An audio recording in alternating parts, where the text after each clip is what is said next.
Kira-kira Ya kan bisa dong, orang memang orangnya udah berbeda, masa digabung-gabungin, nanti apa kata orang? Memang kan harus pisah, satu mantan presiden, satu presiden. Pihak-pihak yang kemudian ingin memisahkan Prabowo dan Jokowi itu satu. Mereka itu adalah mereka yang terkonfirmasi sebagai pendukungnya Anies Baswedan dan Ganjar Pranowo. Jokowi per hari ini selama memiliki hubungan baik dengan Prabowo Subianto, itulah yang selalu disebut sebagai penghambat bagaimana pertemuan Megawati Soekarno Putri dengan Prabowo. Itu artinya kalau Prabowo dengan Jokowi tidak baik-baik saja, ini bisa jadi pintu masuk kepada PDIP, bisa menjadi pintu masuk kepada Megawati untuk bertemu dengan Prabowo Subianto. Jadi tidak mengherankan kalau kemudian partai politik satu-satunya per hari ini supaya Prabowo berpisah dengan Jokowi adalah PDIP. Deddy Sitorus mengatakan, ya memang Prabowo dan Jokowi itu harus dipisah. Hari ini Prabowo adalah presiden dan Jokowi adalah mantan presiden. Assalamualaikum warahmatullahi wabarakatuh. Halo Sobat Gerobakan Gokil semuanya. Sehat ya untuk hari ini ya. Nah Sobat semua, kali ini ya Deddy Sitorus mati kutu. Sebab apa? Pengamat politik Adi Prayitno menyebut bahwa pihak-pihak yang berusaha memisahkan Jokowi Prabowo itu adalah anak banteng dan anak abah, yaitu pendukung Ganjar dan pendukung Anies. Itu terang-terangan dikemukakan oleh Adi Prayitno. Tak hanya itu saja, Immanuel Ebenezer juga mengungkap hal yang sama, bahwa ada partai besar yang tak ingin Jokowi Prabowo berdamai.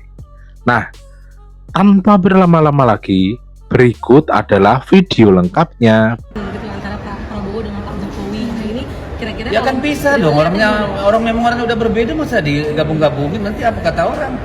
Memang kan harus pisah, satu mantan presiden, satu presiden.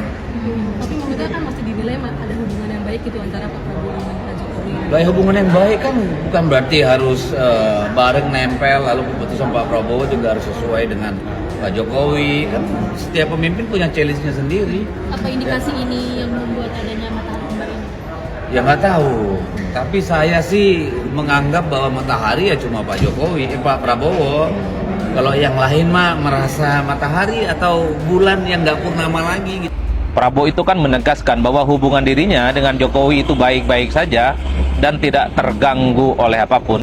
Ini tentu tidak bisa dilepaskan bahwa bulan madu politik antara Jokowi dengan Prabowo Subianto itu masih berlangsung. Jadi sehebat apapun misalnya upaya-upaya untuk membentur-benturkan Prabowo dan Jokowi itu pastilah tidak akan berhasil. Bahkan kalau kita mau hitung satu persatu di berbagai kesempatan, Prabowo Subianto memang selalu memberikan respon dan respect kepada Jokowi sebagai sosok yang kemudian dijadikan mentor. Dan dalam banyak hal, Prabowo mengatakan ketika menghadap Hovifah, itu juga tidak terlepas dari bagaimana arahan-arahan yang disampaikan oleh Jokowi. Karena harus diakui, kontribusi Jokowi salah satunya terkait dengan Prabowo jadi presiden itu memang tidak bisa dihilangkan. Itu yang sepertinya membuat Prabowo Subianto sampai kapanpun rasa-rasanya sulit untuk menghilangkan jasa-jasa yang sudah dilakukan oleh Jokowi. Nah yang kedua, kalau kita mau menghitung rata-rata, Prabowo Subianto ini kan mazhabnya adalah mazhab politik yang mengedepankan stabilitas itu di atas segala-galanya. Karena kalau masih banyak wacana, masih banyak isu yang selalu ingin membentur-benturkan antara Jokowi dengan Prabowo, Prabowo dengan Jokowi, tentu ini tidak kondusif dalam membangun ekosistem politik yang ada di Indonesia. Itulah yang saya sebutkan, Prabowo itu sangat kelihatan menganut mazhab zero enemy. Jadi sehebat apapun pertentangan politik, upaya-upaya untuk membenturkan politik, bagi Prabowo itu tidak ada gunanya. Karena secara prinsip persatuan, konsolidasi, dan stabilitas politik adalah kunci utama bagaimana membangun satu ekosistem kehidupan, ekosistem politik, dan ekosistem ekonomi yang mantap di atas segala-galanya. Ketika ada wacana terkait dengan hubungan Jokowi dengan Prabowo, pihak-pihak yang kemudian ingin memisahkan Prabowo dan Jokowi itu satu. Mereka itu adalah mereka yang terkonfirmasi sebagai pendukungnya Anies Baswedan dan Ganjar Pranowo. Jadi para pendukung Ganjar dan Anies ini memang kelihatan sekali aktif ya di media sosial, termasuk di media-media online yang kemudian dalam komentar-komentarnya yang disampaikan secara terbuka, praktis setelah Prabowo Subianto dilantik sebagai presiden, bahwa Prabowo Subianto itu menunjukkan dirinya sebagai Presiden Republik Indonesia yang mendapatkan mandat langsung dari rakyat. Tidak lagi misalnya mengesankan Prabowo sebagai orangnya Jokowi, tidak lagi mengesankan Prabowo itu adalah orang yang dulu memiliki hubungan yang cukup baik dengan Jokowi dalam konteks Pilpres 2024. Tuduhan-tuduhan yang kemudian mengarah kepada siapa kira-kira pihak yang kemudian punya keinginan memisahkan Prabowo dengan Jokowi adalah para pendukung-pendukung Anies dan pendukung-pendukung Ganjar. Prabowo itu sudah 4 bulan menjadi orang penting di negara kita. Jadi kesan-kesan bahwa Prabowo itu masih berada di bawah bayang-bayang siapapun harus diamputasi dan mulai dikesankan. Karena tentu ke depan tantangan ekonomi dan politik kita itu jauh lebih kompleks dibandingkan dengan pemerintahan-pemerintahan selanjutnya. Lalu siapa lagi pihak yang kemudian ingin memisahkan Prabowo dengan Jokowi? Ya kalau kita mau menuduh sebuah partai ya pastinya PDIP yang paling banyak dimention. Bahkan kalau kita melihat bagaimana hubungan Jokowi dan Prabowo, pasti yang dimention adalah PDIP. Ketika Jokowi dan Prabowo bertemu, pasti yang dimention adalah PDIP. Karena ada satu argumen yang dibangun.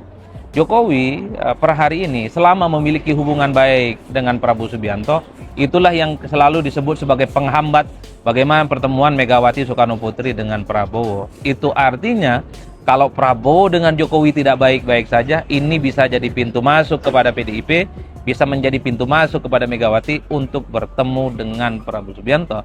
Jadi tidak mengherankan kalau kemudian partai politik satu-satunya per hari ini yang dituduh supaya Prabowo berpisah dengan Jokowi adalah PDIP. Meski PDIP membantah sebenarnya nggak ada urusan apakah mau berpisah atau tidak antara Prabowo dengan Jokowi. Tapi kalau kita mendengar statementnya elit PDIP, Deddy Sitorus mengatakan, ya memang Prabowo dan Jokowi itu harus dipisah. Hari ini Prabowo adalah presiden dan Jokowi adalah mantan presiden. Nggak bisa dipisah, nggak bisa disatu-satuin lah kira-kira begitu. Tapi secara prinsip memang PDIP itu adalah partai yang paling banyak dimention, yang kemudian disebut sebagai pihak yang sangat kelihatan sekali bahwa Prabowo itu harus menjauh dari Jokowi. Jadi itu yang saya sebut bahwa pihak ataupun partai yang ingin memisahkan Jokowi dengan Prabowo Subianto. Tapi yang kita harus tahu selama ini yang selalu mengorkestrasi permusuhan itu siapa gitu loh. Kan kita tahu siapa yang selalu menenteng kebencian dan dendam yang nggak pernah tuntas diteng-teng tuh dendam-dendam terus. Nah Prabowo karakternya bukan pendendam. Siapa sih gitu Mas Noel yang Anda maksud itu? Hah? Partai kah? Individu kah? Atau bagaimana? Ketua umum partai, udah, nggak usah ribet-ribet. Ketua umum partai yang ketuanya itu aja terus. Oke. Dendam terus bawahnya, dendam, benci, yang selalu paling presiden lah pokoknya. Saya nggak ini loh, kalau nggak jadi saya tuh kamu tuh nggak jadi apa-apa loh, kayak gitulah. Oke. Jadi Anda mencoba mengatakan bahwa ini yang mencoba menciptakan narasi Prabowo dan Jokowi pisah itu adalah barisan yang tadi Anda sebut, barisan pengikutnya atau bagaimana? Saya pertanggungjawabkan di pernyataan saya. Oke. Itu saya pertanggungjawabkan. Saya nggak pernah mundur dari apa yang menjadi keyakinan sikap politik saya. Saya dilahirkan bukan untuk menjadi pecundang terhadap sikap politik saya. Makanya misalnya ditanya inisialnya ya Toto itu, tapi bukan Toto teman saya. Toto yang bukan Toto yang gabung di sini ya. Itu. Oke. Tapi ada yang kejadian bilang Prabowo tolol apa sebagainya itu Rocky Gerung, teman saya. Itu yang terganggu dengan efisiensi anggaran. Pemotongan anggaran, efisiensi anggaran di kementerian itu kan para pengusaha-pengusaha yang sudah bayar naruh dirjen-dirjen, ternyata pas Prabowo masuk dipangkas, program-program udah nggak ada lagi, pusing kan.